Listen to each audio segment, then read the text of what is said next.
Yo, welcome back to next episode. Naruto and Jiraiya had just finished listening to Gaara explain everything he knew about the upcoming invasion. That he was supposed to be Suna's secret weapon and was supposed to run towards the other side of the village where there would be no troops from Suna before transforming into the Ikibi for as much possible destruction to Konoha without harming allied forces. Looks like we have our information to deliver to the old man, Naruto said. Indeed, do you know when this attack is planned to begin, Gaara? Jiraiya asked. No, I do not, sorry, Gaara admitted. You don't have anything to be sorry for, Gaara, you have already done enough, but you should probably go back to your team before they begin to wonder where you ran off to, Naruto suggested. Yes, that would be a good move, I look forward to our next meeting, Naruto Uzumaki, Gaara said. You can just call me Naruto. Using my full name makes it seem like we are not friends. We will probably be leaving the village in a day or two, I will come and find you before we leave, Naruto assured his new friend. Thank you, Naruto, Gaara replied and without further word disappeared in a swirl of sand. Do you think we can trust him, Gaki? Jiraiya asked. Yes, he hasn't known friendship in his life. A small amount of kindness can go a long way to changing someone. I was not so different myself, the first people that showed me kindness became my family. While I was with them I didn't care about Konoha or even becoming a ninja anymore. Gaara just needed to have kindness shown to him, he is not a bad person despite what he appears on the surface, Naruto said. You have grown a lot, you know that. I think Itachi teaching you to control your emotions as well as the genjutsu and ninjutsu training really paid off. You are far more mature than you used to be, Jiraiya said proudly. Only when I have to be, you old pervert, Naruto said with a smirk. Gaki, still can't get the respect I deserve, Jiraiya said wiping away a mock tear. Naruto couldn't prevent a small smile from forming on his face at the antics of his sensei. So you didn't tell me if you managed to end up finding Ba-chan while you were out of the village? Naruto asked. Yeah, I found her, she didn't like the prospect of returning to Konoha though, Jiraiya said. I would have thought the massive payday she would pick up betting on the matches would easily make up for that, Naruto said. Yeah, so did I, guess we will just have to wait and see if she shows up or not, Jiraiya said. Oh, by the way, I gate crashed the council meeting. It was rather informative, Naruto said. Really, and what did they decide? Jiraiya asked. Nothing, I left before finding out their final decision, but they would be stupid to attempt to attack me, and the ninja counselors were all on my side. They proposed leaving us alone and forming a mutual agreement for an alliance, Naruto said. Sound to me like they want us to take on the jobs that Konoha doesn't want, Jiraiya said. I see no real harm in it as long as we reserve the right to turn down any jobs they offer us, if we disapprove of them. I don't want to take on the jobs that Konoha doesn't want to do just because it would show them in a bad light, Naruto said. I agree, but that is what most mercenaries end up doing though, Jiraiya replied. Well, we are not most mercenaries, Naruto said. Damn right we aren't. You know I am really glad I quit working for Konoha and took you with me, Jiraiya said resting a hand on his young pupil's shoulder. So am I, Naruto replied. With Gaara, the red-headed Jinchuriki walked into his hotel room and immediately lost his smile. His sensei Baki was looking at him with an accusatory glare while Tamari and Kankuro were both keeping their distance, not liking the smile their brother had when he entered the room. Yes, Gaara asked his sensei flatly. What were you doing? There are Konoha Junin moving around outside the village because of some sort of disturbance. You wouldn't happen to know anything about that, do you? Baki asked. No, Gaara lied. With his face an emotionless mask thanks to his sand armor, it was impossible to tell what Gaara was thinking or if he was telling the truth or not. There was a massive surge of chakra that felt foul and demonic, and you are telling me that it was not you? Baki yelled. That's right, I was talking to a friend who gave me something to allow me to sleep, Gaara replied. A friend? I don't believe you, the sensei of the Suna siblings said firmly. Gaara twitched in annoyance but didn't retaliate. Regardless of what you think it is the truth, he gave me these, he said handing one of the chakra-suppressing seals over to his sensei. What is this seal? It makes no sense to me at all. Baki said. They were made by Naruto's sensei to help him control his own Biju, Gaara replied. There is another Jinchuriki in this village. Then we need to make plans to counter him for the invasion, he could ruin everything, Baki said. He is not a Konoha ninja, you have nothing to worry about, Gaara lied convincingly. So it must be that boy with the weird eyes. I knew there was something different about him the moment I saw his fight. Which Biju did he say he holds? Baki asked. He didn't say anything about which one, Gaara lied again, he was now trying to undo the damage he may have done when he let slip that Naruto was a Jinchuriki. While this conversation was going on, Tamari seemed to be intrigued that Gaara had actually made a friend and was now defending him, making sure that Baki didn't try to harm the boy. On the other hand, Kankuro was just glad Gaara was not trying to kill them at the moment and couldn't care less about Gaara's declaration that he made a friend. Baki continued his questioning of Gaara and the soon-to-be former Suna Jinchuriki dodged the questions, only answering those that did not give any indication that Gaara was not fully loyal. Eventually Gaara had enough and with a perfect imitation of his deranged self threatened Baki with a painful death if he didn't stop asking questions and left. Did Gaara seem a little different to you? Tamari asked the older of her brothers once Gaara had left the room. I don't care, as long as he isn't threatening us, I couldn't care less. I mean, let's face it, Tamari, Gaara is unstable. Anyone foolish enough to even attempt to be his friend will just end up dead, Kankuro said. You don't know that, Tamari said. Then have you ever been brave enough to try and talk to him? Kankuro asked. Well, I have, but Tamari said, but he threatened to kill you, right? Kankuro said, finishing Tamari's thought for her. Yes, she admitted, but he is still our brother and we shouldn't treat him any differently than one. Well, you can go risk your life trying to become a good big sister all you want, but there is no way in hell I am risking my life like that, Kankuro said. Tamari didn't reply and just stared at the door that her brother had left through. Maybe, Kankuro is right, but he is still my little brother, she thought before looking away. Hokage Tower. Hiruzen had just arrived back in his office when he noticed the window was open and Jiraiya was sitting in the windowsill. How was your day, sensei? Jiraiya said lazily. It's been hell. Those damnable counselors can't even decide on what color they want the street signs. How are they supposed to decide on what to do about something like Naruto? Hiruzen sighed. If it makes you feel any better, we have information for you about the attack Orochimaru has planned, Jiraiya said. You do? How did you find that out? The Hokage asked. Simple really, Naruto befriended Sun's Jinchuriki and he told us all about it. Not only did the kid make a new friend but we also found out everything he knew about the plan to invade Konoha, Jiraiya said proudly. So then Suna really is involved? Hiruzen asked. Yes, they are planning to attack sometime during the finals of the Chunin exams, we still don't know exactly when. Gaara was not informed but they had planned on using him to destroy a large part of the village and keep our ninja busy. That plan will now definitely backfire on them, Jiraiya said. So Suna has made a move against us then. The last thing we need is a war. But given the state that Suna are in, should they fail in this assault they will not have much left to fight a war with, Hiruzen said. I know, this will be an all or nothing attack, and with our knowledge of the situation it is doomed to fail. The only wild card left is Orochimaru. I am sure he is not going to rely solely on Suna, so he must be planning something himself, Jiraiya said. Orochimaru will keep his plans to himself, and maybe a few of his top people. So we probably won't know until he puts his plans into action, the Hokage added. Yes, I have one last person out in the field looking for more leads but I don't know if he will find anything, the Toad Sage admitted. That is fine, you have all done enough for us, more than we would have ever been able to discover without your help. You might have saved this village, Hiruzen said. Naruto really did most of the work, although you can't ever tell him I said that, Jiraiya joked. Oh, can't bear to let the boy know how important he really is, huh, Hiruzen chuckled. More like scared he will run off on his own, and do better without me, Jiraiya replied. With Naruto returned to the hotel to find Akemi pigging out on the dango he had brought for her. Well, it's good to see that you are feeling better now, the blonde said as he went to sit down on his previously unconscious friend's bed. Much better, and thanks for the feed, it's even more than I expected, Akemi said happily, throwing another sick away after she had finished with it. Well, you know me, can't have you saying I cheated you. Just consider the extra as a get well present, Naruto said offhandedly. If you say so. By the way, Haku said we have a new member. She said curiously. Yeah, Gaara. He is definitely strong enough. And he helped us out with information on the attack on Konoha. He is going to come with us after the finals, Naruto said. Sounds awesome, it will be good to have someone else to talk to other than you. Haku is a start but having someone else will be awesome, Akemi said. Well, he doesn't talk much. Although in time we could probably change that, Naruto said. So in other words I am still stuck with you, Akemi said. Ouch, my pride, Naruto whined in mock sadness. Oh man up, you're making us both look bad, Akemi joked. Wait, why do you look bad? Naruto asked. Because I still can't land a hit on you in our spars. So if you act weak it just means that I am even weaker, Akemi said. Well, I am sorry to make you look weak, maybe if you trained harder you would be able to hit me in about 100 years, Naruto joked. That's no fair, you train all the time. And maybe I don't want to look like a muscle-bound freak, Akemi said. You don't have to, just add some lean muscle. Besides, who cares what you look like, Naruto said. Akemi just gave the blonde Jinchuriki a dirty look and bit into another stick of dango. Baka, she muttered eventually, but Naruto didn't hear her. Come on, I'm not some muscle-bound freak. I can help you, we can train together. We can work on increasing your chakra levels so you can use more chakra to power your swift release without feeling the drain, then we can work on getting you stronger physically, Naruto suggested. Akemi seemed to ponder this for a while before replying. Fine, but no insane weights like that freak boy wore. Don't worry, that kid was insane. But I can't deny the success he had with the training. I won't put you through anything like that, Naruto assured her. After that Akemi seemed to warm up to the idea. Sounds great, but if you think I am going to call you sensei you can think again, she declared before childishly sticking her tongue out at Naruto, who couldn't help but smile at his friend's antics.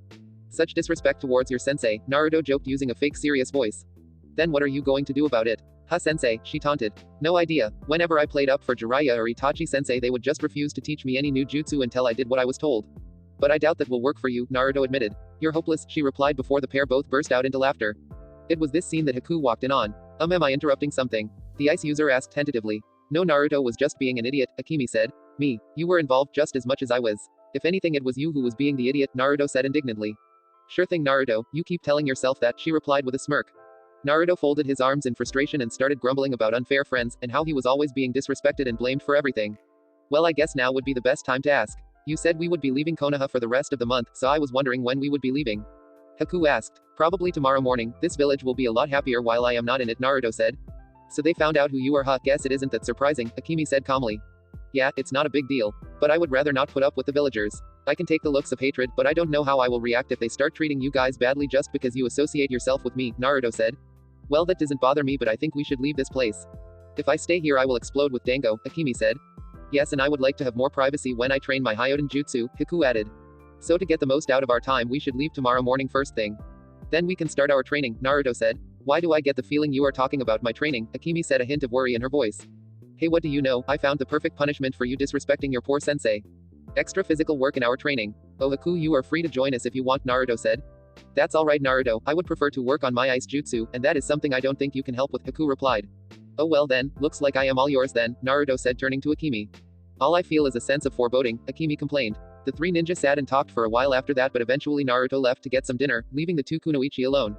As Naruto walked through the streets he noticed that news of the Kyuubi Jinchuriki's return had began to spread and the dirty looks were once again being sent his way. Ignorant fools, I am starting to remember why sensei wanted to get me away from this place, Naruto thought as he tried his best to ignore the glares of the people. And Naruto's being out in the village was making it worse. The people who were glaring at him were freely telling anyone that would listen about Naruto's past, causing more and more people to turn on Naruto. Naruto did not want to put up with harsh glares any longer than he had to, so when he arrived at Ichiraku Ramen he got his order to go rather than stay and give the villagers more time to spread the news. It did him little good. As Naruto walked home from the restaurant a large crowd of villagers encircled him. Move, Naruto said flatly as he approached the horde. We aren't doing anything for you. A rather brave civilian said. What do you want? Naruto said. He wasn't sure whether or not to hate these people for making his life miserable as a child, or pity them for their ignorance. We want you to leave and never return. A woman yelled. It would be my pleasure, but I am here to compete in the Chunin exams, so I will be back one more time. But believe me, it gives me no pleasure in seeing any of you again. Now move, Naruto said. Actually I don't think we will, since you are no longer a resident of Konoha. The law that says we can't hurt you is no longer in effect, a tall villager said in a cocky tone. And you think a bunch of civilians can harm me? Naruto asked. His tone was flat, but under the surface his blood was beginning to boil. No, but we have found some people who can, the same villager replied. And 3 Chunin landed in the center of the circle surrounding Naruto. I'm warning you to drop this and leave me be, Naruto warned. Yeah right demon, it's because of you that I lost my family, one of the Chunin replied. Very well, attack me if you must, but you have been warned, Naruto said. Like I care, the Chunin said before all 3 of them charged the blonde. Naruto waited until they were just about to hit him before he made his move, jumping high above their attack. Naruto removed a kunai and threw it so it sliced the back of one of the attacker's knees, causing him to collapse. When Naruto landed he took out the second attacker by effortlessly crushing his wrist before snapping both arms in several places. The final Chunin, remaining the one who had refused to leave Naruto alone, backed away in an attempt to distance himself from Naruto, who had just taken out both of his teammates so quickly he barely had time to readjust from his first attack. Going somewhere? Naruto asked calmly, while turning to face the last of his would-be attackers. The final Chunin turned to flee, but Naruto wasn't going to let him get away unharmed. Raiden, twin bolts, Naruto said before 2 small sparks of lightning erupted from his fingers and pierced through the mon's shoulder, causing him to fall before he even made it out of the circle of villagers. He struggled to his feet, holding onto his shoulder as blood from the wound began to slowly soak his robes. He didn't notice that Naruto was still approaching him. The only warning he got that anything was wrong was the horrified looks on the civilians' faces. Naruto was standing right behind the man before he spoke. You like picking on someone just because they are smaller than you, huh? Or is it you wanted to be a hero to these vile people? Naruto said, shocking the man, causing him to fall back over. I'm sorry. Please don't kill me, he begged. I'm not going to kill you, because contrary to popular belief, I am not a demon. The real demon here is you lot persecuting a child for something he couldn't control, Naruto said, sending a glare towards the civilians that made them all back up slightly. No, I'm not going to kill you. But I am going to cripple you, Naruto said, proceeded to shatter every bone in the mon's legs and arms. Naruto left the man unable to move and crying out in pain as he turned around, picked up his ramen that survived the attack, and once more walked towards his hotel. This time the civilians were far too scared to block Naruto's path and created a large opening for him to pass through before running to check on the 3 ninja. With Gaara later that night, Gaara was preparing to test out the chakra-suppressing seals that Jiraiya had given him when he heard a knock on his window. Turning to see what the disturbance was, Gaara was surprised to find Naruto sitting on the ledge outside. The Suna Jinchuriki walked over to allow Naruto to enter. Hello Naruto, I wasn't expecting you to show up until tomorrow morning, Gaara said. Yeah, I know, but we are going to be leaving first thing, and if you are going to be testing out those seals, I don't want to wake you, Naruto said. I see, then I suppose thanks are in order, Gaara replied. Nah, don't be stupid, you don't have to thank me for that. We're friends, remember, that's the sort of thing friends do. Anyway, I just came to tell you that we will be leaving for the remainder of the month, so you won't be able to find me. If you need to tell us something about the invasion, Jiraiya-sensei has told Jiji Hokage, so you will be able to talk to him. Just make sure you are not being followed, Naruto said. What are we going to do with the finals? We are supposed to fight, Gaara said. Simple, we just go out and have fun, Naruto answered. Have fun? The red-headed Jinchuriki asked. Sure, fun. Just consider the fight a friendly spar. With the 2 of us that will be enough to convince people that we are serious. Anyway, that's all I came here to say. I will see you in just under a month, Gaara. See ya soon, Naruto said confidently. And left with a friendly smile and wave. The next morning, the sun had barely risen in the sky when the trio of Naruto, Haku, and Akemi made their way from Konoha. Naruto had started Akemi's physical training early and forced her to run at top speed without the use of her swift release. To make matters worse for the speedy kunoichi, Naruto made her carry all of their bags for extra weight. It was mid-afternoon before the trio arrived back at the Yoinokuchi hideout. Needless to say, Akemi was exhausted. She had never had to run that far on her own power before. Surely it wasn't that bad? Haku asked. That was the first time I have had to do something like that. I'm exhausted, I need a shower and a nap, Akemi whined. Sorry, not yet. We still have training to do, Naruto said. Oh, why did I ever agree to this? Akemi whined, knowing it was going to be a very long month. Because you almost lost to a genin, Naruto joked. Go to hell, Akemi called back. Come on, let's go, there is a good river up here we can use for restriction. If you can run fast through water you will be much faster on land, Naruto said. Fine, but you're doing it with me. And if I have to get into the water I am getting changed first, the dark-haired Kunoichi replied before stalking off inside. I'm thinking this is going to be a disaster, Naruto thought as he waited for Akemi to return. Akemi returned with a towel and a yellow two-piece swimsuit that perfectly matched the color of the highlights in her hair, as well as her eyes. Well, let's go, the sooner we get this done the sooner I can relax, Akemi said and walked off in the direction of the river. Naruto didn't take long to catch up to his friend and they chatted amongst themselves about nothing in particular until they made it to the river. Alright, so walk in until you are about waist height and run through the water as fast as you can without using any chakra, Naruto informed the Kunoichi. Are you forgetting something? Akemi said folding her arms. I don't think so, Naruto admitted. You have to do it too, that was the agreement, Akemi replied. Ah fine, Naruto whined and removing his shirt and pants leaving him in his boxers he jumped into the water. Akemi joined him and they began the exercise. Akemi would never admit it but she was having a lot of fun and she could already feel herself getting stronger. They kept up this exercise for a few hours before changing to simple swimming which ended up in more of a playful fight after Akemi dunked Naruto forcing him to get revenge. Good job today, I bet by the time this month is out you will be much faster, Naruto said once they had finished and were heading back to the hideout. Yeah, it didn't suck as much as I thought it would. You might even make a good sensei one of these days, Akemi joked. And you might become strong enough to beat me one of these days, Naruto taunted in reply. Shouted Naruto, it's only a matter of time before I beat you, she said punching Naruto in the shoulder. Yeah, if the time frame is 1,000 years, Naruto joked and took off before Akemi could react. Hey, come back here, she yelled and took off after the blonde. The rest of the month went along in the same fashion. Akemi and Naruto would both train in speed and sometimes increasing their chakra levels, which was pointless for Naruto as he had enough chakra already.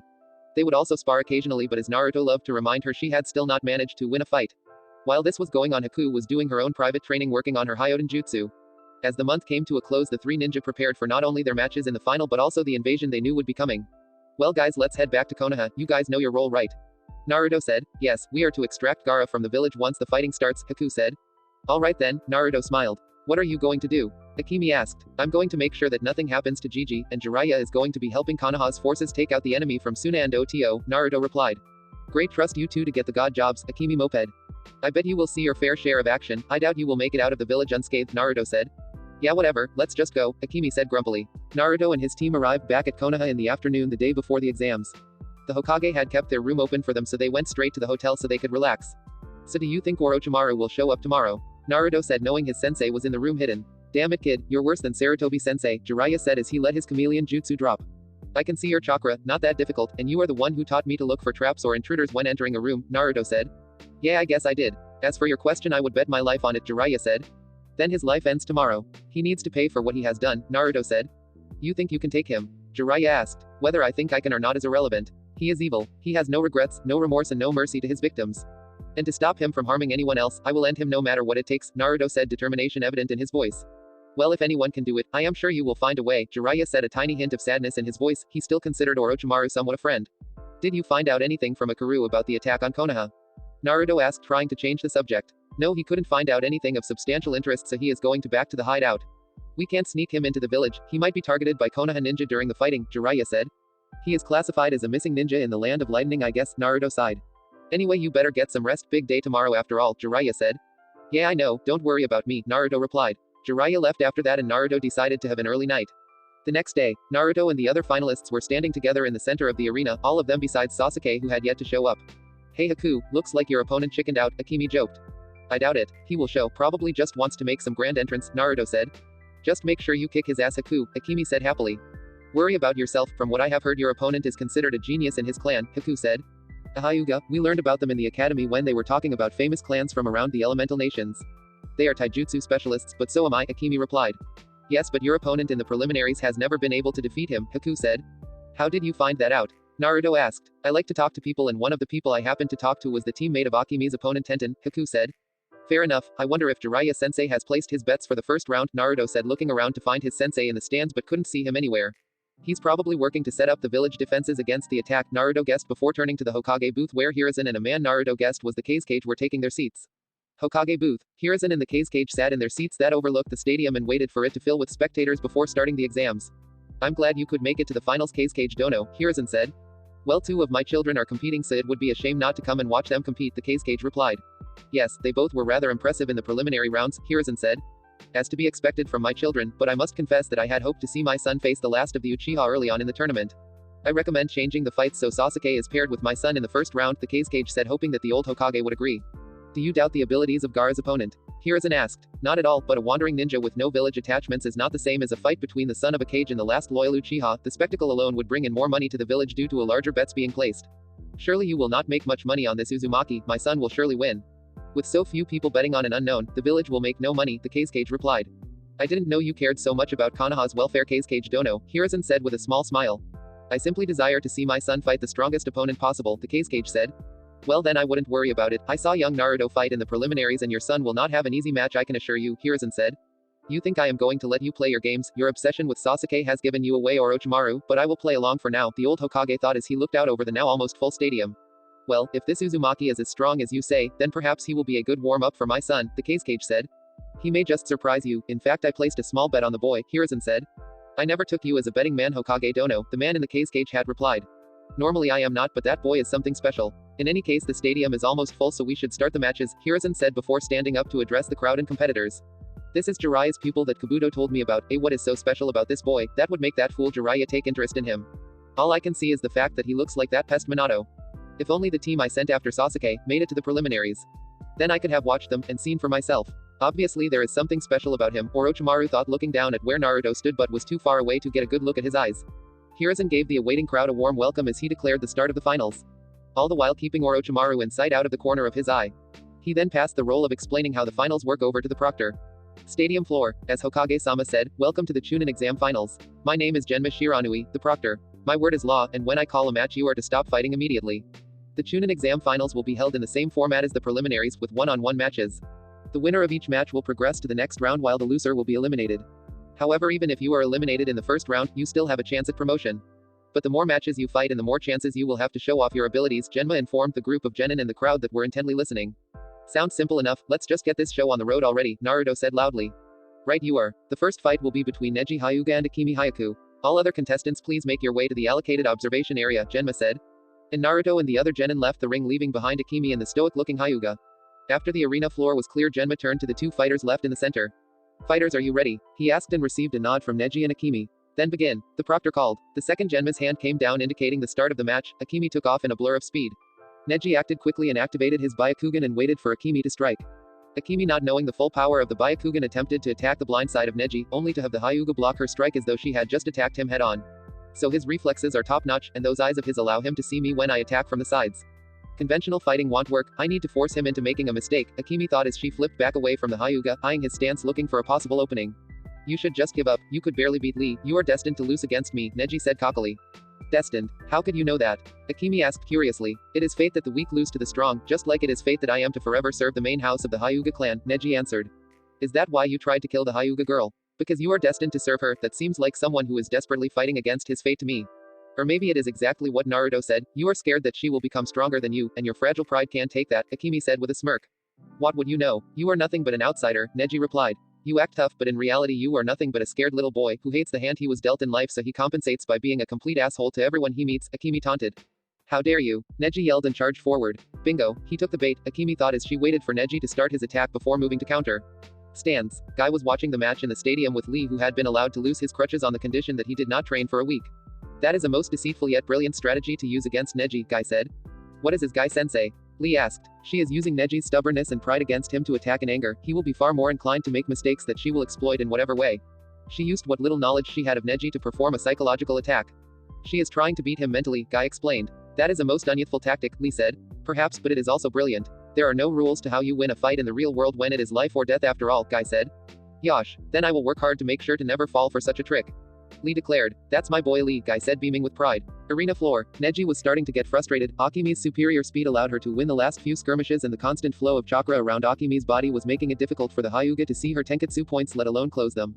On the opposite side, Akemi was quite pleased with how the fight was going. The more frustrated Neji became, the more mistakes he made. She had clearly struck a nerve when she attacked Neji personally over his family and views of destiny. Neji charged forward to strike at several of Akemi's tenketsu points, but the kunoichi's superior reflexes allowed her to narrowly avoid the strike and get in a quick jab of her own.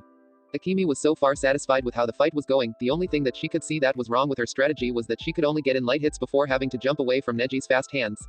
Neji knew this as well. One good tap with his Juken and he could do far more damage than 10 of Akemi's strikes.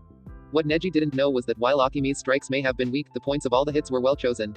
The long dark-haired kunoichi watched in satisfaction as she saw Neji's arms and legs tighten without the young Hyuga knowing. He's close, now I just need to get behind him, she thought. Taking off in a burst of incredible speed, Akemi moved behind the Hyuga and went to punch him in the back of the head. Neji saw it coming and quickly turned to block the attack. He succeeded, but the moment he did, he knew something was wrong. His entire body became stiff. The large reflex reaction that he used to block Akemi's attack had caused muscles to cramp all over his body. Akemi saw this and kicked Neji in the ribs far faster than he could move now. The Hyuga went flying off, skidding to a stop, holding his ribs just before hitting the wall of the stadium. She didn't want to let the Hyuga have time to recover, so she went in for the kill. Neji saw what she had planned and knew that if she got in a good hit while he was in this state, it would be over. He did the only thing he could think of. Kaden. He yelled and began to spin, creating a huge dome of chakra. Akemi struck the dome but was thrown away with great force, sending her flying over to the other side of the arena. She was able to readjust and land on her feet, however. That's quite a jutsu. It reminds me of the Rinnegan that Naruto and Jiraiya-sama can do. Although this is larger and the rotation isn't as powerful. But it makes a perfect shield for him. Question is, how often can he do that technique? Itachi always says that every jutsu has a weakness that can be exploited, Akemi thought as she formulated a plan to test the Kaden and Neji's breaking point and weakness. Deciding against close-range combat for the time being, Akemi began running through a few hand seals. Raiden, Earth's destruction, she said as lightning started to dance around her, ripping the earth below her up before the jutsu appeared to die down. Everything was still for a couple of seconds before the ground exploded all around Neji, trapping him inside a small cage of lightning that was slowly turning to prevent escape. And now, Akemi said, forming a final hand seal. The lightning charged Neji from all sides and he had no choice but to use the Kaden again. Neji's defense stood up to the test and he remained unharmed. Okay, then let's try this, Akemi thought as she created a shadow clone. Swift release, shadowless flight, she said, and both her and the shadow clone began to channel high amounts of chakra before disappearing from view. Neji was now confused. She was going so fast even he was having trouble following Akemi's movements despite the fact that she only created one shadow clone. It looked as if she was attacking from every angle simultaneously. Then he saw it, a genjutsu to make it appear she left after images. Kai. Neji yelled and the genjutsu disappeared, revealing only one version of Akemi who was trying to hit Neji head on in the one place that it didn't appear he was going to be struck. His cramp now passed, he was easily able to block and dispel the clone.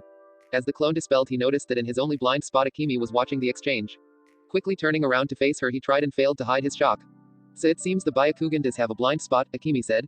Maybe, but it doesn't matter anymore. You are inside my field of deviation. 8 trigrams 64 palms, Neji said as he rushed forward to close off Akemi's tanksu. When he finished, he had a massive smirk. Proctor, call the match. She won't be able to fight anymore, but no sooner had he finished than Akemi's body puffed up into smoke, revealing a log.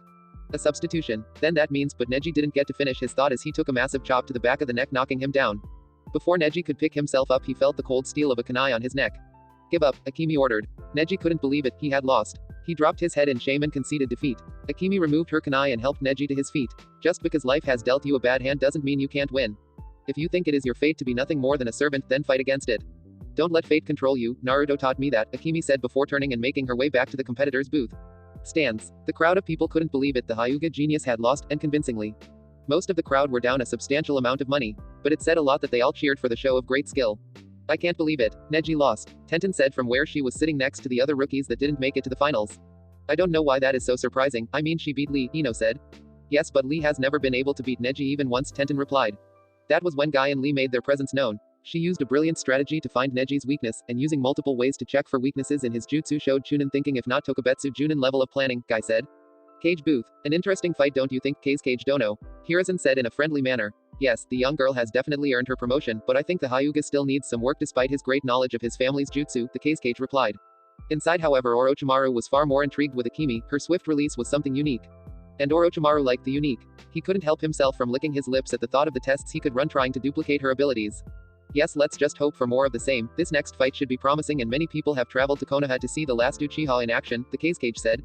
In the center of the ring, however, there stood only Haku. She had a blissfully bored look on her face as she waited for the arrival of Sasuke. But he didn't show. It seems Sasuke has picked up some of his sensei's less desirable traits and not shown up on time. Not a good sign, looks like I may have to disqualify him, Hiruzen said as the crowd began to get restless. That is not a good idea, many people will be upset if they do not get to see the last of the Uchiha in action, myself included, Orochimaru in disguise said. That would be showing favoritism, he has broken the rules and should be disqualified from the exams. Promotion will already be impossible for him as he has shown a disregard to the tournament by not showing up on time with the rest of the competitors, Hiruzen said. I agree, but his appearance in the finals is a reason for some of the people here to come watch the finals. May I suggest moving their fight to later? Or changing the opponents so he fights last against my son, the Kei's Cage suggested. Perhaps I will move the match to the last one, but if Sasuke doesn't show by then he will be disqualified, Hiruzen said. That would be a wise course of action, I think, Orochimaru replied. Competitors booth. Naruto and Akemi were standing together overlooking the arena. Where the hell is that Tem? If Haku gets a free pass into the next round I'm gonna be pissed, Akemi said. I don't get it, I was sure he would show himself, Naruto said. That was when the Hokage made the decision that the second match between Haku and Sasuke had been postponed until last. Well, it looks like Haku still has to wait a little longer. Hard to believe they would give Sasuke such special treatment though, Naruto said. Yeah, and now I have to wait to see what Haku does in her fight. I am supposed to fight her next, Akemi whined. You don't know that, you might have to fight Sasuke, Naruto said, trying to hold his face neutral. He failed spectacularly and broke out into a fit of laughter that was joined by Akemi. You couldn't even say that with a straight face. If Haku really tries, Sasuke won't stand a chance, Akemi said. Haku returned to the booth just after the fight between Shino and Kiba started. Naruto found the fight to be rather interesting. Kiba had used a jutsu to transform his small puppy into a beast-like copy of himself, and he also changed similarly. Shino on the other hand kept Kiba and Akamaru on the run with liberal use of the clan's insect techniques. Because the two fighters were both in the same team, it turned out to be a rather even contest with both fighters knowing what to expect from the other. But eventually Shino won. His beetles would slowly drain the chakra from both Kiba and Akamaru until they eventually passed out. Not bad, those Aburame look like a tough bunch to defeat, even if their specialty is kinda creepy, Akemi said. I agree, with the use of his insects, the longer a fight lasts the more of an advantage he gets. Best chance would be to take him out quickly, Haku said. Naruto was looking around and found that while Temari had made her way to the center, Shikamaru was still in the booth. Hey, you're up, you know, Naruto said, tapping the lazy Nara on the shoulder. I know, but it just seems too troublesome, Shikamaru replied. You haven't changed a bit since I knew you in the academy. Still the laziest shinobi I have ever met, Naruto said. So you are originally from Konoha, I thought I had seen you before. But still it would be just too troublesome to fight a girl, Shikamaru said. Don't act like that, she is tough. You saw what she did to the weapons girl, Naruto said. That just makes this even more troublesome, Shikamaru sighed. What would your parents think if you gave up without even trying, Naruto said. He hit the nail on the head with that. Shikamaru may be able to stand his father, but when his mother found out he didn't fight because he couldn't be bothered, he would get an earful. You're right, I better go get this over with, Shikamaru said before leaving, mumbling about troublesome blondes. As the fight finally started, Gaara used the chance to talk to Naruto away from his sister's earshot. Hello Naruto, I am looking forward to our match, Gaara said with a small smile. Hey Gaara, so am I. How did those seals Jiraiya-sensei gave you work out? Naruto asked. Very well, I have been able to sleep without fear of losing control, the red-haired Jinchuriki replied. Well, we will get that seal of yours fixed as soon as we can, Naruto assured his newest friend. They both turned to watch the match, which seemed to be going in the favor of Temari. Her large fan and various food and jutsu had Shikamaru on the run. Temari seems to be doing well, Gaara said. Yes, but I wouldn't count out Shikamaru. Jiraiya-sensei told me that his father is probably the best military mind in terms of strategy that the elemental nations have seen since the Nadame Hokage. If Shikamaru has even half of that skill, then he must have a move or two up his sleeve, Naruto replied. He doesn't look like much, I mean all he is doing is hiding behind trees and trying to catch Temari and his shadow, but she has already figured his trick out, Akemi said. It's only a matter of time though before the sun gets lower or clouds come over. And then his shadow's range will stretch. Time is on his side, Haku added. And Haku was right, 10 minutes late Shikamaru's shadow extended further. The rest of the fight was like a tactical skirmish with each member trying to guess the other's next move, but it was Shikamaru who came out on top. He used the hole created by Akemi's Raiden Jutsu to extend his shadows underground and capture Temari and his shadow. The majority of the people in the stadium were shocked, however, when Shikamaru gave up when he had just all but won the match. Oh well, I guess he is satisfied that he has done enough to be promoted, Haku sighed. More like he just didn't want to continue, Naruto chuckled as he remembered how lazy his old friend was back in the academy. I believe it is our turn now, Naruto, Gaara said. Alright, let's go, Naruto said with a smile, and the two Jinchuriki turned to make their way down to the stadium floor. Temari couldn't believe her eyes when the two young ninja passed her in the hallway. Gaara was smiling, and not the smile he gets when he wants to kill someone. He was actually happy. How did this happen? The Suna Kunoichi thought before deciding to pick up the pace so she could get a good view of the upcoming match. Cage booth. Well, looks like your son is up, Cage Dono, Hiruzen said. Yes, it should be a good warm-up for the later round. My son has never been hurt in battle after all, the Cage replied. But there is a first time for everything, Hiruzen countered. Yes, I agree, we will just have to watch and find out for ourselves, Orochimaru said, grinning behind his mask. Stadium floor. Genma was just about to start the match between Naruto and Gaara when there was a large puff of smoke in the center of the ring and Kakashi appeared with Sasuke. Hi, we're not late, are we? Kakashi asked. As a matter of fact, you were. But Sasuke's match was moved to the last on the list by the Hokage. So he hasn't been disqualified, Genma said. Oh well, that's good then, Kakashi said with a nice smile. Yes, now if you would please leave, we are trying to start a match here, Genma said, irritation visible on his forehead. Really? Well then we better get out of the way, Kakashi said and shunshined up into the stands next to Guy. Meanwhile Sasuke took his time walking out of the ring with a smug smile on his face. Once he was gone, Genma turned back to the two Jinchuriki. Okay, now that's taken care of. Are you both ready? He asked. Both Naruto and Gaara nodded and the match got underway. Sand spears, Gaara yelled the moment they were given the green light to begin. Sand swirled around Gaara before hardening into two large spikes before they shot off towards the blonde. Naruto waited until the spears were close before weaving in between the attacks and bringing his fists down on them shattered the spikes into the sand they once were. That was what Gaara wanted, however, as the sand that formed from Naruto smashing the spears began to surround the blonde. Sand coffin, Gaara yelled. Shinra Tensai, Naruto said loudly, propelling the sand away from his body before charging forward at a fast speed and catching Gaara in the side of the face with a right hook. Gaara got back to his feet almost immediately, but the sand armor around his cheek where Naruto had hit him was cracked already. Cage Booth, what kind of jutsu was that? Orochimaru asked. I wouldn't know, like I said before, that boy is special, Hiruzen lied. That was no simple shock wave of chakra, and certainly not a Fuden jutsu, Orochimaru thought as he looked down at the blonde studying his movements carefully. Stadium floor, Gaara's armor healed itself as the two boys smiled at each other. Good to see you have fixed your makeup, Naruto joked. Gaara's response was to send a wave of sand towards his friend. Kaden, Grand Fireball Jutsu, Naruto yelled, burning the onrushing sand, turning it into thin shards of glass that fell to the ground. Naruto saw the glass and created a clone that lifted the shards into the air with his gravity manipulation. Meanwhile, Naruto used the hand seal for a Fuden jutsu. Fuden, great breakthrough, the real Naruto yelled. Gaara saw the powerful Fuden jutsu coming and created a large sand wall to block the strikes. He was able to block the jutsu, but the sharp glass shards shot right through the wall and stuck into his armor.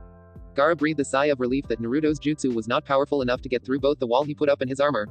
While this was going on, there were loud murmurs around the stadium from the shinobi at the fact that Naruto could use not only one but two elements without any hand seals. Naruto smirked at this and decided to shock them even more. And he performed the seal for Raiden before holding his hands in front of his body about 2 inches apart, and lightning started dancing between his palms. Raiden, lightning ball, Naruto said, and in between his hands a small ball of lightning danced into existence before he launched it towards Gaara, who was able to smother the ball with his sand. Gaara knew that he needed to do something soon or Naruto would get through his defense far sooner than he had anticipated. Sand shuriken, Gaara yelled, and his sand hardened into a group of 20 shuriken before flying towards Naruto. Doden, mud wall, Naruto yelled, quickly slamming his hands to the ground, forming a massive wall that blocked the spinning blades of sand. He then jumped up on top of the wall and performed the seal for Sweden.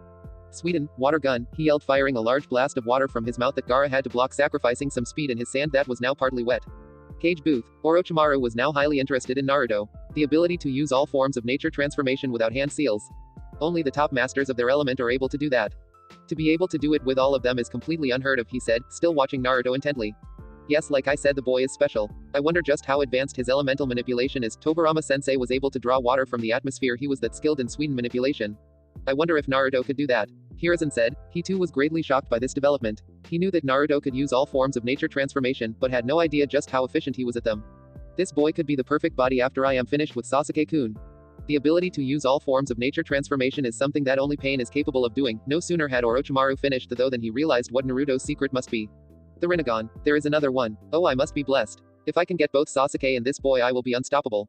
But what else are you capable of? I never even saw Pain apart from that holograph he sent to tell us our assignments, he thought, licking his lips at the thought of Naruto's power. Stands. Kakashi and Guy were both looking wide-eyed at the show of power from Naruto. Amazing, he is really in the springtime of his youth, Guy said. Kakashi just nodded dumbly. He was too busy watching the fight to annoy Guy. This is the strength of the Rinnegan. Control over all forms of chakra, it's amazing, Kakashi thought while he watched Naruto roll out of the way of some sand before using a Fuden jutsu to blow a second wave of sand away. These were similar thoughts that were running through the minds of the village elders and all of the shinobi who were present at the council meeting. The only person who wasn't there to witness Naruto's skill was Danzo, who was mysteriously absent. Competitor's booth. Sasuke was watching the fight with his Sharingan activated, but it did him little good. Without the hand seals for him to copy, all he was learning was what the jutsu looked like and what element they were. Shino, Haku and Akemi watched the fight with great interest, but Temari was only focused on her brother. She was completely shocked, and not just because it seemed Naruto had an answer for every move the red-haired Jinchuriki made. I can't believe it, Gaara is losing, but he is still smiling. What has happened to him? He looks completely different. Maybe he did become friends with the blonde kid. But Gaara never trusts anyone, she thought, unable to take her eyes away from the large smile that was spread wide across her brother's face. Stadium floor. Naruto and Gaara stood looking at each other, both waiting to see if the other would move first. This has been fun, Gaara, but I think we should end it now, Naruto said. If you say so, but I am not going to just let you beat me. So I hope you were not expecting me to roll over, Gaara replied. I wouldn't dream of it. You are a tough fighter after all, Naruto said with a smile. Then I await your move, friend, Gaara replied, returning the warm smile. Naruto stood atop a wall made of mud and he looked down onto Gaara, who was standing with a small smile on his face. Alright, let's go, Gaara, Naruto yelled, before the wall descended back to the ground and he took off expertly, weaving through wave upon wave of sand to strike Gaara with a right hook to the side of his face, causing him to fly away. But Naruto wasn't done, knowing that Gaara's armor was much stronger than that. Bansho Tenin, the blonde called, and Gaara changed direction mid-flight and flew back to Naruto, who proceeded to drop-kick Gaara into the air. Using a small amount of gravity manipulation, Naruto proceeded to jump high above Gaara while he was still rising from the powerful kick. Upon reaching his desired height, Naruto began to descend and hit Gaara with a devastating punch to his back. Gaara fell to earth, crashing into a tree that cracked and fell over from the sheer force at which Gaara hit it. Naruto landed but was still on his guard. He didn't think it would be over just yet. And he was right as sand rose up from behind the blonde and threatened to completely swallow Naruto within it. Oh shit, Shinra Tensei, Naruto said loudly. Blowing the sand away with ease, Naruto rolled forward, ready to charge to where he knew Gaara still lay while controlling his sand. His charge was blocked, however, by a wall of spikes that formed from the ground made of sand. Nice try, Gaara, but not good enough. Fuden, decapitating blades, Naruto yelled and throwing his arms to draw an imaginary blade from either side of his waist and drew them both arms crossing his body. Two thin blades of wind formed an X as they flew forward away from Naruto. And they cut right through the sand spikes that Gaara had put up for his defense. Stands. Everyone was watching the match unblinkingly. The skills of Naruto and Gaara were easily closer to Junin level than Genin, and from the look that Naruto had on his face he wasn't even finished his warm-up. Wow, these guys are good, I'm sorta glad I lost to Shino now, Kiba said, having taken a seat next to Hinata and the other rookies. I know what you mean. Only way anyone else has a chance against them is if they take each other out completely, or at least if the winner is severely weakened in this fight, Choji agreed. Sasuke-kun hasn't fought yet. He will whip both of those two, and then get revenge for that Baka Naruto putting me in the hospital for over a week, Sakura said. Sasuke doesn't stand a chance against Naruto, the new voice of Shikamaru said as he approached the group. Shikamaru, why do you say that? Also, why the hell did you quit your match? Ino said angrily. Because it would be far too troublesome to continue, and now that I see who my next opponent is going to be, I am even more glad that I did. As for how I know Sasuke can't beat Naruto, well, it's rather obvious. Naruto is far stronger than Sasuke is, Shikamaru replied. That's not true, Sasuke-kun is the strongest genin in the village, Sakura spat. Causing Kiba to grumble something about Sasuke not being so great, which earned him a dirty look from Sakura and to a lesser degree Ino. Even if that was true, those two out there are on a whole other level. And then Naruto isn't even trying. He is toying with Gaara, Shikamaru declared. What, how can you know that? Ino asked, completely shocked. It's easy if you watch their movements and body language. Naruto has moved a lot faster than what we are seeing here. In the forest he swatted Sasuke away while he was channeling that weird chakra like he was nothing. Yet in this fight he doesn't move until the last second, building the suspense before he acts. What's more, Gaara knows this, he doesn't expect to win. That's why they are both smiling and Naruto never meaningfully pushes his advantage. We are only seeing a glimpse of what he is truly capable of, Shikamaru declared. You gotta be kidding. Sure, Naruto is on top now, but Gaara has had his chances, Kiba said. I have run though the match in my head quite a few times. Naruto should have won this fight ages ago. He is trying to make the fight look closer than it actually is, Shikamaru said. But why? Ino asked. I can't tell, maybe he wants to show off more of his abilities, or maybe he wants people to think that he is weaker than he actually is, Shikamaru replied. Who cares, Sasuke-kun will beat him easily, Sakura said. Do you think Sasuke will be able to get past his opponent? I mean, when you look at how strong the rest of the team is, I have my doubts. I mean that Kunoichi, who is as fast as Lee, was able to beat Neji. And I don't think they would keep the third one around just for numbers, Tenten spoke. You're right, and she did manage to beat the kid from Suna who used puppets, Choji said whilst munching on his ever-present bag of potato chips. Contestant booth. How long is he going to take? I swear you better finish your fight quickly, Haku. I am already looking forward to my next fight, Akemi said. If there is a next fight, this is dragging on so long we may not have time, Haku said dryly with a smile. Yeah, well, you might not even get a chance to fight, Akemi taunted. My opponent has at least shown up finally, but I am surprised that they would bend the rules for him. I doubt it that we would have received the same curtsy had we been late, Haku replied. It's because he is the almighty Uchiha-sama, Akemi said sarcastically with a voice that closely mimicked that of Sakura's. While this was going on, Sasuke was intently watching the fight between Naruto and Gaara, trying to learn anything that he could with his Sharingan active.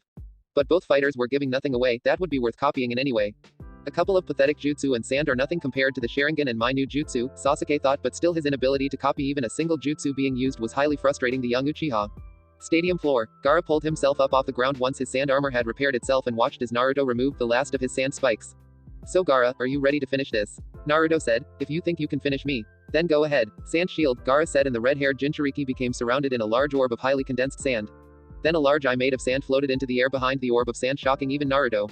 That's an interesting jutsu, Naruto said to himself. I wonder how tough that shield is. The blonde thought before kicking off towards the large sphere containing Gaara. Naruto got about halfway to Gaara before large spikes extended out from the sphere and shot towards Naruto. Naruto saw this and back-flipped away. That is one dangerous jutsu. Looks like I am going to have to pull out one of my better jutsu, he thought. Chakra began to rotate in his hand until a large Rasengan formed.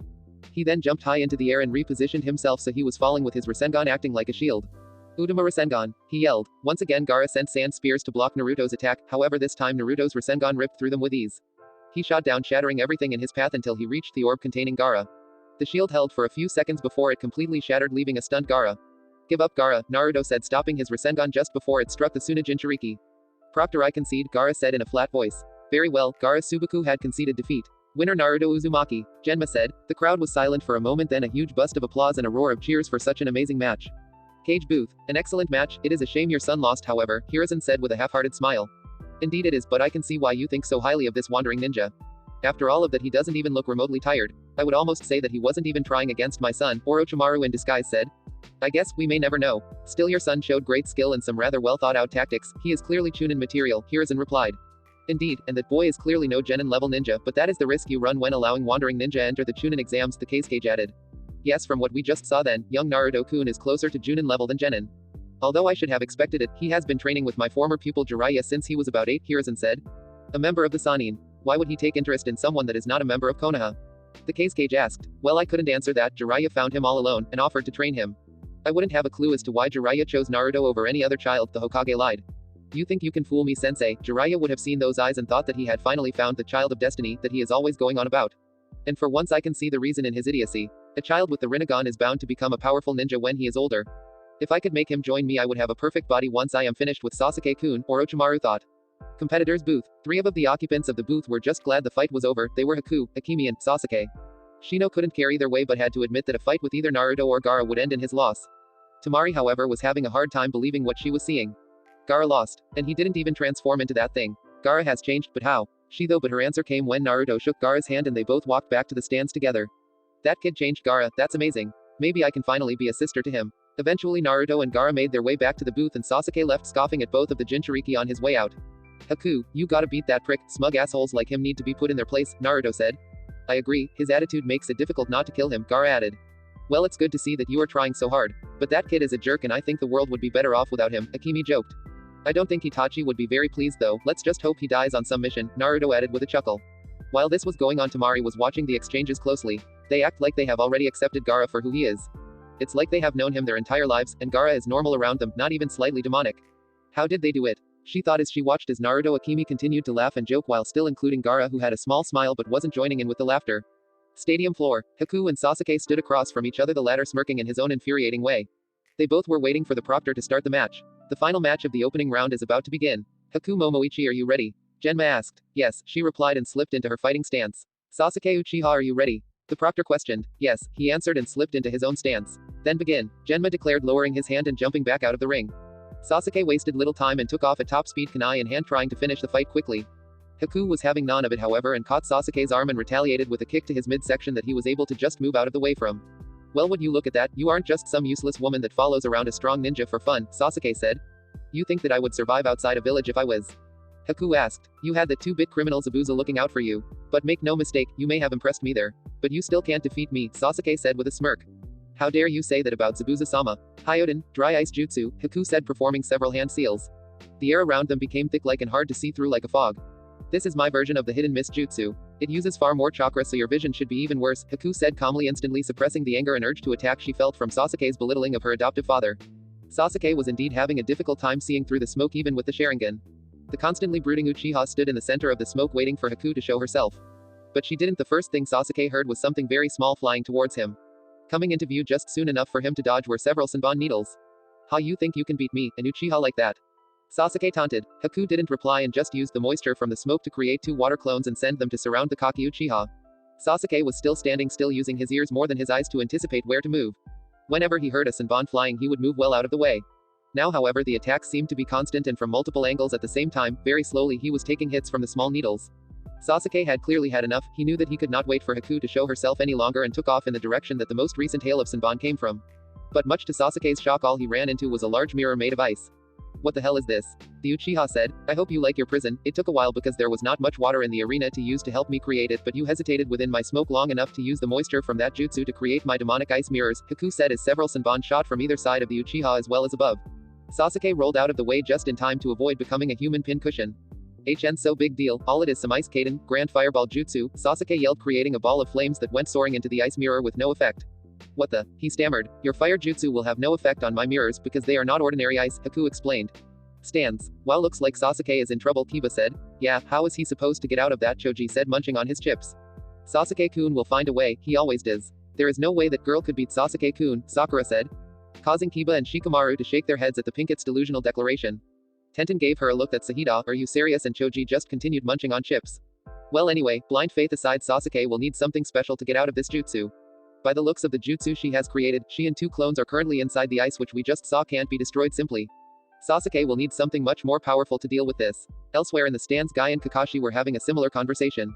That ice mirror jutsu is rather powerful. To be able to stand up against a Kaden jutsu like that, even if it is fired from a genin, is impressive, Guy said. You're right, Guy, it is a rather useful jutsu, but Sasuke isn't out of this yet, Kakashi said. Guy eyed Kakashi with interest. What have you taught Sasuke during your time off? Guy asked curiously. Oh, you know this and that, Kakashi replied offhandedly. Well, the boy is clearly far faster and stronger, but how would this help him if he can't break the ice to get to her? And she is even using clones to affect the effectiveness of his Sharingan by doubling up on her attacks from multiple angles. Her tactics are ingenious, Guy admitted. Guy's right, she knows the weaknesses of the Sharingan, but how? This must have been caused by Naruto helping her, there is no other explanation. If Itachi is his friend, then they would surely have sparred at least once. So Naruto would know how to counter the Sharingan and he would have told his teammate for sure. I completely overlooked that possibility, Kakashi thought as he realized now that Sasuke will need to be incredibly lucky to win this fight. She is only using Senbon though. She seems to be overly careful, I think she may even be holding back so as to not cause any real damage to Sasuke, Guy said. You're right, with that strategy she has Sasuke not only outnumbered but also she is faster than him as well. This match should be over already, why is she only using Senbon? Kakashi questioned. I believe she is trying to hit him in a way to put him down with any harm coming to him. So in other words, the longer Sasuke chooses to fight, the longer and more painful his loss will become. The smart decision would be to surrender now, Guy said. I agree, but Sasuke still has some tricks up his sleeve. Also, he was never the type to surrender, he is far too proud for that. I have tried to work on it, but he is also stubborn, Kakashi admitted. Prideful and stubbornness is not a very good combination to have, Guy said, and Kakashi nodded in agreement. Cage booth. So this is the last Uchiha. Well, he has certainly picked an opponent with an interesting skill, the Cage said. Yes, Hyoden is a rare bloodline from Kiri, she must have escaped the bloodline purges. But her strategy is one tailor-made to combat the Sharingan. Reduce mobility and attack from multiple angles, Hiruzen added. Yes, it does appear to be a perfect strategy, I wonder if young Sasuke has anything that can stop this from being a humiliation, the Cage replied. What a treat, that fast Kunoichi, the Rinnegan and now Ice Release. I must say I am impressed with your finds, Jiraiya. I need to find a way to make them mine. Orochimaru thought and wordlessly called a bodyguard over. What is it, Cage-sama, the guard whispered. Order the start of the invasion when this match ends, and tell the men that I want the 3 wandering ninja that were competing in the exam captured and brought to the base, Orochimaru whispered back. Very well, I will go inform Kabuto, the guard replied quietly before leaving the booth. Stadium floor. Sasuke was doing his best to dodge the attacks, but multiple barrages from various angles were costing him. It was about 5 minutes later, however, before he realized that Haku was not simply going to run out of chakra. I need to do something quick, he thought and began running several hand seals. Lightning erupted in Sasuke's hand. What an interesting jutsu, he must be planning on targeting one of the mirrors and escaping, Haku thought with interest. And that is exactly what Sasuke had planned. Chidori, he yelled and charged forward, slamming his fist right through a mirror. A large hole appeared in the center of the ice and Sasuke smirked victoriously. It was unfortunate for Sasuke that the mirror didn't shatter and was instead rapidly repairing itself. In fact, it repaired itself so fast that it trapped Sasuke's arm inside it. An interesting and powerful jutsu, unfortunately you made what you were planning far too obvious and gave me enough time to reinforce my mirrors so they wouldn't shatter, and now you are trapped. Hyoden, 1000 ice needles, Haku said, and Senbon made of ice appeared from all of the mirrors. Sasuke struggled to move, but with his arm trapped in the ice he couldn't move, so he removed a kunai from his pouch and did his best to deflect the Senbon as they approached.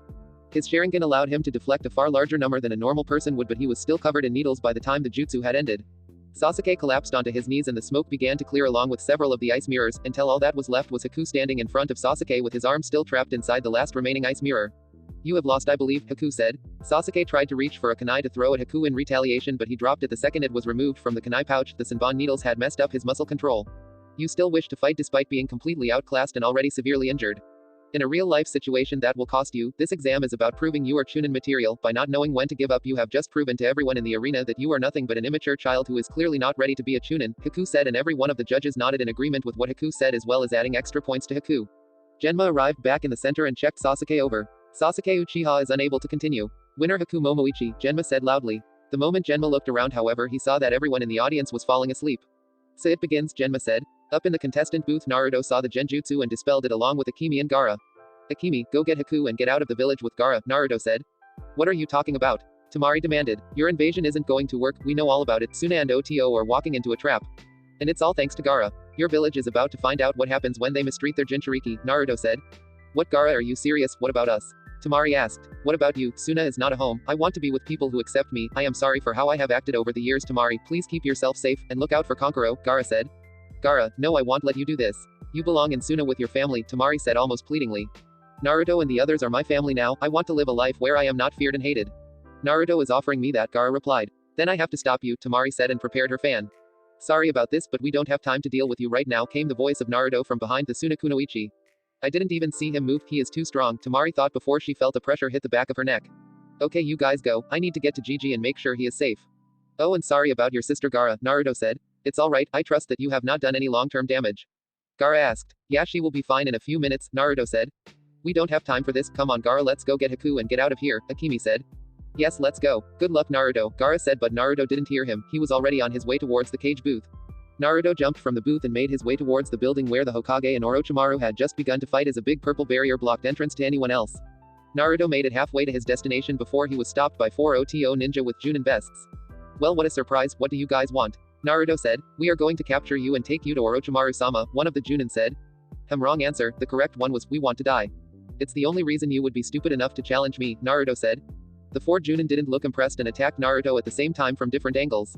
Naruto looked on with a bored expression. This is what passes for OTO Junin. It's really sad they are no better than average Chunin. The blonde thought as formed the seal for wind and blades formed around his arms that went through the two closest ninja while the others Naruto sent flying away with a wordless Shinra Tensei. In the center of the arena the show of power from Naruto was witnessed by Kakashi and several of the other genin as they helped remove the Senbon needles from Sasuke wanted to join the fight. Almost there Sasuke-kun, just a few more now, Sakura said.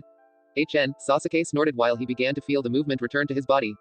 Kakashi was keeping a watchful eye over the genin and making sure that nobody could get anywhere near them. We need to hurry this up, we have a large force dealing with the invasion as they enter the village but we still have to defeat these guys, Kakashi said. So you knew this was going to happen, Kakashi-sensei? Sakura asked shocked. Well, not exactly like this but we knew there was going to be an invasion today, we have set up to deal with it, the village is safe, don't worry, Kakashi assured his student. But how did you know? A OTO Chunin asked who was in earshot. Simple, we had help from a team that joined in with the Chunin exams for no other reason than to find out what Orochimaru was up to, Kakashi said. The genin all realized at once who that meant. So that's why he returned to the village, he's hunting Orochimaru and this was the best chance to draw him out. Man, this is troublesome, I should have just pretended to sleep like I had planned to, Shikamaru thought as he watched Naruto defeat another small group of ninja, this time from Suna. Saving the village even though you are not even part of it anymore. I always knew you were troublesome, Naruto. Meanwhile Naruto had just finished delivering a Rasengan to a Suna Chunin jumped up onto the roof only to be surrounded by 4 Konoha Anbu. I'm here to help, Naruto assured the Anbu and held his arms up to show he meant no harm. We know but there is not much you can do, nobody can get inside that barrier, a bear-masked Anbu said. Well, I'm not giving up, I will find a way in to help Gigi, Naruto declared before charging at the large barrier with a Rasengan only to be thrown back. With Akemi, Haku and Gaara. Come on, we gotta get out of here before they catch on to the fact that Gaara isn't helping with the invasion, Akemi said. You're right, let's go, Gaara said leaving his sister unconscious on the floor.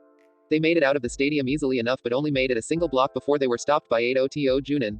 This could be trouble, Akemi said getting into a battle-ready stance. Oh look, the little girlie wants to fight. It's a shame Orochimaru-sama wants these two unharmed, one of the Anbu said. Well, that gives us the advantage then, because we don't give a fuck about what happens to you. Akemi said before disappearing in a blur and slamming her knee into the face of the Junin that talked. But her follow-through on the next closest Junin was blocked. 2 Junin went to strike at Akemi who had been thrown off balance by having her attack blocked. But they were foiled in their attack by a large wave of sand that threw them away. Thanks for the save, Gaara, Akemi said. Naruto would be upset if you were harmed, Gaara said flatly. The swift Kunoichi smiled at that, and turned to deliver a hard blow to the Junin that had previously blocked her. Meanwhile the other 4 were currently dealing with Haku who had created an ice mirror that was sending a constant barrage of ice Senbon toward the OTO ninja. You know these guys are not the good considering they are supposed to be Junin. I mean I think I could take half of them by myself. I would never take on 4 Junin alone normally, Akemi said. Yes, it seems Orochimaru lied about the skills of his forces to add to Suna's conviction for the invasion plan, Gaara said expressionlessly. Haku, who was currently dealing with 4 of the opposing ninja on her own, began running through several hand seals. Hyoden, Ice Dragon Bullet. She yelled, slamming her hand onto her mirror that transformed into a large ice dragon before spewing a large ball of ice that shattered into several pieces that skewered the arms and legs of one of the attacking ninja. Back with Gaara and Akemi, the 2 ninja that Gaara sent flying with his sand returned along with the first ninja that Akemi attacked. Okay Gaara, I'll set them up, you take them out, Akemi said as she charged some extra chakra around her body for a larger burst of speed. She seemed to disappear before reappearing behind one of the ninja, knocking him into the ground over near Gaara, whose sand crept over his body as he attempted to stand. Sand waterfall funeral, Gaara said expressionlessly. The other 2 OTO ninja watched in horror as their comrade was crushed by Gaara's sand. Akemi used that shock to reappear behind another opponent and kick him forward to Gaara, who created a large spike with his sand impaling the OTO Junin. We got 2 down. How you doing, Haku? Akemi asked. I have taken out 1, Haku called back. Well then 3 down 5 to go, Akemi said eyeing the last Junin who was currently standing ready to fight while the other still recovered from Akemi's viscous attack earlier. With Naruto, the blonde had spent the last few minutes trying to get inside the barrier but everything that he tried failed. Damn it, what do I have to do to get in there? Naruto thought as he looked in at Hiruzen as 2 coffins rose up from the ground. That's it, I need to get in there no matter what. Naruto yelled as he ran at the barrier, no jutsu at all. He went to slam his fist into the barrier but a second before he hit it a large burst of chakra went to his eyes and as if he knew what to do all alone opened his palm. Create a path, Naruto said as he placed his hand onto the barrier which began to be absorbed into the blonde's body. What the fuck is going on? A red-haired foul-mouthed Kunoichi asked as she felt the barrier fade around one side. Suddenly the barrier came down and Naruto entered but no sooner had he made it inside than the barrier returned. Naruto didn't care and turned to where he saw Hiruzen talking to 2 people what looked familiar but he couldn't tell where he had seen them before. Hey Gigi, need some help? Naruto asked rushing over to stand next to the Hokage. Naruto, how did you get in? Hiruzen asked. I absorbed the chakra in the barrier and it came down, they put them both back up now though, Naruto answered. Well this is an interesting twist, Husuru, Tobirama said. Well I wasn't expecting to see either of you 2 again, so I guess now we can just add this as another surprise. What a fascinating child. If I am not mistaken, that is the legendary Rinnegan, Hashirama said, eyeing the boy with interest. As wonderful as this conversation is, I think we should get started. I think I will have the Shodai and Nadame capture my prize. I think having the Rinnegan to experiment with would be perfect, Orochimaru said. So that's who these two are. I thought they looked familiar. But how is this possible? Naruto asked. He may possess the sage's eyes, but he is still a child. This seems like overkill, to be forced to fight a child, Tobirama said. Well then I guess I have no choice. Gigi, make sure you kick that fucking snake's ass, I will deal with these two, Naruto said. Naruto, you can't be serious, they are toe of the previous cage, we should fight together, Hiruzen said. No, I got this, just do me a favor and make sure you kill that snake, Naruto said. If you insist, but be careful, I don't want to have to face Jiraiya if something happens to you, Hiruzen said. Yeah, I can hold these guys off on my own, Naruto said confidently. Hiruzen nodded and took off with his bow staff to attack Orochimaru. You know, I really hadn't planned on having to fight two Kage, Naruto said as he readied for an attack. He was not to be disappointed as a large wooden spike shot out from Hashirama's hand straight for Naruto, who was able to jump back. Only to have Tobirama fire a large ball off water that he created from the air towards the blonde. Doden, mud wall, Naruto yelled, creating a wall around the blonde that collapsed just in time for Naruto to see several wooden spikes that were sent towards him. Naruto quickly channeled food and chakra into his arms, creating a blade of compressed air extending out from each arm. Naruto jumped to the side before cutting though a pillar of wood.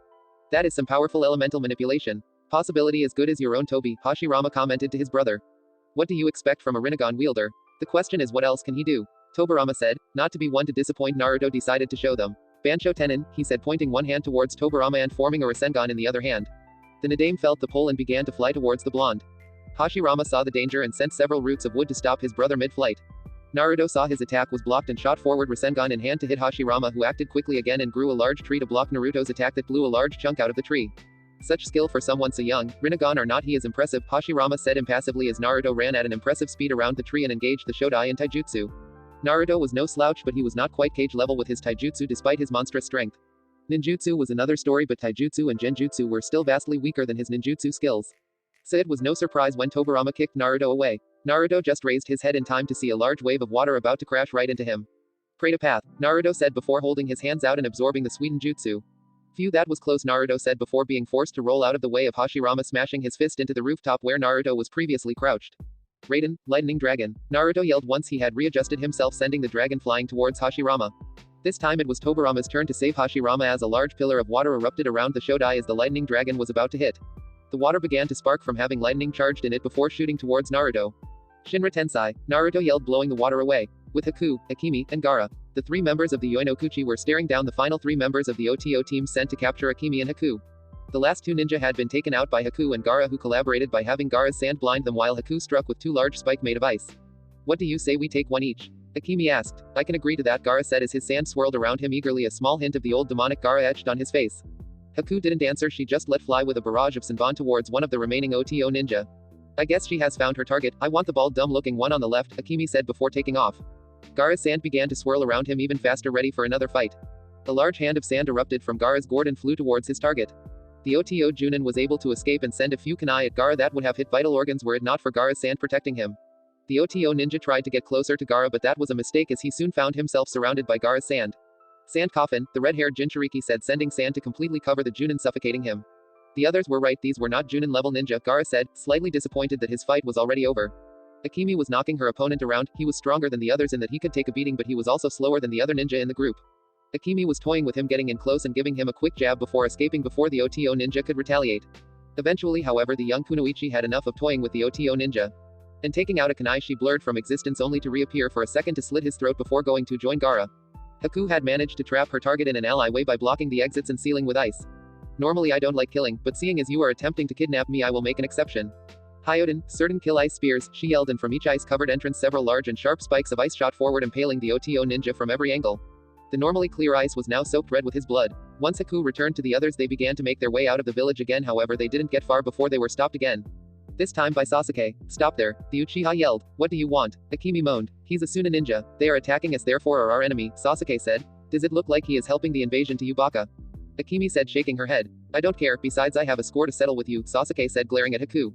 We don't have time for this, Haku said. I won't let you get away with humiliating me. Do you know who I am? Sasuke seethed. Yeah, we know who you are. You're a stuck-up asshole with a superiority complex, did I get it right? Akemi said casually. Why you? Sasuke seethed as lightning crackled to life around his palm. Chidori, he yelled, charging at the black-haired Kunoichi. Unfortunately for the brooding Uchiha, he had not seen either of Akimi's fights and was unaware that he was trying to beat someone for speed who was able to run circles around the Uchiha. Needless to say, he missed with his Chidori. "Wow, you're fast," Akimi said sarcastically, before bursting out laughing. Sasuke was fuming and didn't notice that Gaara's sand was approaching him from behind until it was too late. He was covered up to his neck in sand. "Should I kill him?" Gaara asked. "Nah, he's no threat to us. And you never know, he could provide us with some amusement later," Akimi said as she casually approached Sasuke. "You know, you shouldn't attack people who are much stronger and faster than you head on. I thought your sensei would have told you that," Akimi lectured Sasuke, who was glaring at the swift release user. "I don't want to be a buzzkill, but from the looks of things the Suna and Oto forces are in full retreat, which means we need to get out of the village before Suna find out you are missing," Gaara, Haku said. "You are right, we have to go. See ya around, Sasuke Tem, by the time you get out of that sand we will be long gone," Akimi said before the three ninja took off. Inside the barrier, Naruto and the past Hokage were still fighting to a stalemate. It was like every move one of them made the other had an answer to. But Naruto wasn't a fool, he knew the longer this fight went on the less likely it was that he would be able to surprise either Hokage. While Naruto's fight was going on, Hiruzen and Orochimaru were also fighting, however in this fight the Sarutobi was well on top. "Look Orochimaru, your plan to destroy Konoha has failed. Konoha stands stronger than ever," Hiruzen said.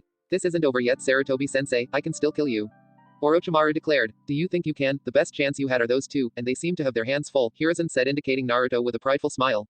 "Ha, it's only a matter of time before the boy loses. Souls return to life via the Edo Tensei can't die, eventually we will lose steam and they will capture him. Although he has shown amazing skill to last this long," Orochimaru said with a smirk. "Then I will just have to kill you first," Hiruzen said, spinning his large staff around, bringing it down where Orochimaru was, but the snake slithered out of the way in time to avoid the strike. Naruto was avoiding strike after strike of Mokuden and Suiden Jutsu, retaliating with his own Kaden and Fuden Jutsu. "This is nuts, don't either of you have any weaknesses," Naruto sighed as he rolled out of the way of a high-powered stream of water. "Part of being a ninja is finding out your opponent's weaknesses and exploiting them yourself. Helping you would not do you any good in the long run," Tobirama said, before sending another high-powered jet stream of water towards the blonde. "Just what I needed right now, a lecture," Naruto moaned as he backflipped away from the jet stream of water. "You may not like it, but it will make you into a stronger ninja later on." "Mokuden, deep forest creation," Hashirama said. The ground under Naruto began to shake and trees exploded into existence all around him. Before large branches shot towards Naruto, who only narrowly escaped them. "Oh, what new form of hell is this?" Naruto thought as the branches of trees would move in an attempt to strike at the blonde. "And where did the other one go?" he asked himself, but the question was answered when he felt some movement behind him and he was stuck in the back with a kick from Tobirama. Naruto was sent flying and was then knocked into the ground by a branch from Hashirama's Mokuden forest. As he hit the ground, wooden pillars from all around him began to descend to crush the blonde. "Shinra Tensei," Naruto yelled, pushing far more chakra than usual into the jutsu. The roof around the blonde as well as all the trees and both Hokage were torn from the area and tossed away. Hashirama recovered first and created a thick wooden brace to stop himself and Tobirama from smashing into the barrier. Meanwhile, on the other side of the roof, Hiruzen and Orochimaru were bombarded with a barrage of parts of trees. "This is no good, I can't win like this," Naruto said as he stood up and turned to face the previous Hokages. "Looks like I am going to need some help summoning jutsu." Naruto now stood atop a large rhino, but also around him were two large centipedes. Wordlessly giving the order, all of his summons went off to confront Hashirama while Naruto turned his attention to Tobirama. "So you are trying to separate us, a clever tactic," Tobirama said. "I am, but I also have something else planned," Naruto said with his eyes closed. Tobirama tried to understand why Naruto had his eyes closed, but then he felt something move behind him and another Naruto grew from the ground with a Rasengan in hand before slamming it into the chest of the Nadame. "Few one down," Naruto said before turning to where Hashirama had wrapped the large rhino in wood, holding it down. He was about to go help his summons out when his clone was dispelled by a Suiden Jutsu. "What the fuck?" Naruto asked himself out loud. "The impure world resurrection can't be stopped by simply killing the revived person, you need to seal their soul away to stop it," Tobirama said. "Do you think you could have told me that earlier?" Naruto said. "Well, I guess I could have," Tobirama said. "Well, then I know what I have to do. Although to hold you down I am going to need clones, and I can't stand using too many clones. 6 is my maximum, after that my vision is blurred," Naruto said, creating several clones and surrounding the Nadame. Naruto created another Rasengan and pointed his other hand out towards the Nadame. "Sorry about this, old man, but you need to return to where you belong." Bansho Tenin, Tobirama flew forward and Naruto slammed the Rasengan into the Nadame's chest for the second time. This time, however, Naruto's clones held Tobirama down. "Human path," Naruto said as he placed his hand on Tobirama's head before removing the soul of the second Hokage. The Nadame faded away, revealing a Oto ninja. "So he sacrifices his own men to use their bodies for his jutsu," Naruto said in disgust just as the last of his summons were dispelled. "You ended the jutsu on Tobirama?" the Shodai asked. "Yes, he can rest in peace again now. But I am afraid you are going to have to join him," Naruto said. "I am glad that you have figured out how to defeat us, but I still can't control my actions." "I will fight anything you attempt," Hashirama said. "I don't doubt it," Naruto said. Hashirama thrust a palm out that created a beam of wood that split halfway and tried to wrap around Naruto, who was able to roll out of the way just in time. "Kaden, Grand Fireball Jutsu," Naruto yelled before breathing out a massive breath of fire. Hashirama ran though some hand seals of his own. "Suiden, water encampment wall," he yelled, and a large wall of water surrounded Hashirama, created from the large quantities of water that were still lying around from Tobirama's jutsu. You need to do better than that, Hashirama said loudly once the steam cleared. I know, that's why I used the steam as a distraction, Naruto said before puffing out of existence. A shadow clone, but then where is the real one? The Shodai asked himself whilst looking around. Here, Naruto yelled from above as he punched the Shodai into the ground before him. The fact that he was Edo Tensei made his body brittle and hence needed time to regenerate. Using this time, Naruto created 4 clones to hold each of Hashirama's arms and legs. Soul removal, Naruto said before gripping onto the head of Hashirama and removing the soul of the Shodai Hokage. Thank Kami, that's over, but I think if they were willing to go along with Orochimaru's plans they would have been a lot harder to defeat, Naruto sighed. Before deciding to go and check on Hiruzen, the current Hokage was by all reckoning on top. Orochimaru had no answer to Hiruzen's combos. And he had even lost track of where his sword of Kusanagi. You have lost, Orochimaru. Your men are defeated and fleeing. This is the end for you, Hiruzen said. You wish, Sarutobi-sensei, this isn't over yet. Orochimaru said. Yes it is, came the voice of Naruto. What? But how did you stop the Edo Tensei? Orochimaru stammered. None of your business, snake face, Naruto yelled before flying forward with the aid of his gravity jutsu to increase his speed, allowing him to slip through Orochimaru's defenses and slam his fist into the face of the Hubby Sennin. Orochimaru began coughing before he seemed to regurgitate a new version of himself, disgusting both Hiruzen and Naruto. What sort of disgusting freakish jutsu was that? Naruto asked with a sickened look on high face. Oh, you don't like my immortality jutsu? I admit it is not to most people's tastes, but it is a small price to pay for eternal life, Orochimaru said. You won't be so cocky when I rip that twisted soul of yours from your body. Naruto spat. Orochimaru thought of replying, but he also knew that the deck was firmly stacked against him. I need to get out of here, but I will need a distraction, he thought. Then he saw it, Kusanagi, resting against a large log of wood. Perfect, Orochimaru thought and began silently moving the blade around behind Hiruzen. Kusanagi shot forward toward Hiruzen's back. Sarutobi, look out. ENMA, the Monkey King yelled. Naruto and Hiruzen both spun around and Naruto stopped the sword in its tracks before it got close to the aging Hokage. But the distraction was all that Orochimaru needed. The 4-pillar barrier came down and then all 5 of the OTO ninja disappeared. What the fuck? Get back here, you fucking snake, I'm not finished with you yet. Naruto yelled as the Anbu arrived to check on Hiruzen. He's gone, Naruto. I am sure he had a quick escape plan. Most likely a prearranged reverse summon set up to activate on his call. Orochimaru may be evil, but he isn't stupid enough to come into the center of Konoha without an insurance of a safe escape, Hiruzen said. No Kami, damn it, I will kill that fucking snake. Mark my words, Naruto said, the center circles of his eyes turning red, and rather than a small dotted pupil there was a thin slit. As he fumed at Orochimaru's easy escape. He then noticed that Kusanagi was also gone. Calm down, kid, you did all you could, the new voice of Jiraiya said. Yeah, I saw the end you took on my grandfather and granduncle yourself and won. You almost certainly saved Sarutobi-sensei's life, a new voice said, this one feminine. Bachan, what are you doing here? Naruto asked, shocked to see Tsunade. You think I was going to pass up a guaranteed payday just because of some stupid invasion? I placed my bets on you and your teammates before going to join Jiraiya in dealing with the enemy's summons, Tsunade said. Why didn't you tell us you had shown up? Naruto asked. Yes, I too would have liked to know that you had returned to the village, Tsunade Heim, Hiruzen added. Well, to put it simply, I didn't want the kid to lose knowing that I had bet on him. Also, I didn't want people to make a fuss about me being back. I can't say I enjoy being back here though, Tsunade said. Well, you have to stay for at least a while. With Jiraiya no longer a member of the Konoha military, we need someone here to make our enemies think twice about attacking Konoha, Hiruzen said. Sounds like you have been brought back into service, Bachan, Naruto chuckled. Shut it, Gaki. Alright, sensei, I will stay for a while, but no promises for how long, Tsunade replied. Well, we should all go see what damage has been done to the village, Hiruzen said. Sorry, Gigi, but I'm getting out of here. I helped out and did my part to save the village, but I have no desire to stay here, Naruto said. So you are leaving already? Hiruzen asked sadly. Yeah, sorry old man, but I will drop in every so often and say hi, Naruto assured the Hokage. I have to go find Akemi and the others. See ya back at the hideout, sensei. It was good to see you, Bachan, Naruto said, and with a wave jumped off in search of his team, stopping only momentarily to enjoy the sight of Sasuke wrapped in sand and struggling trying to get his hands together for a substitution jutsu. Thanks for watching.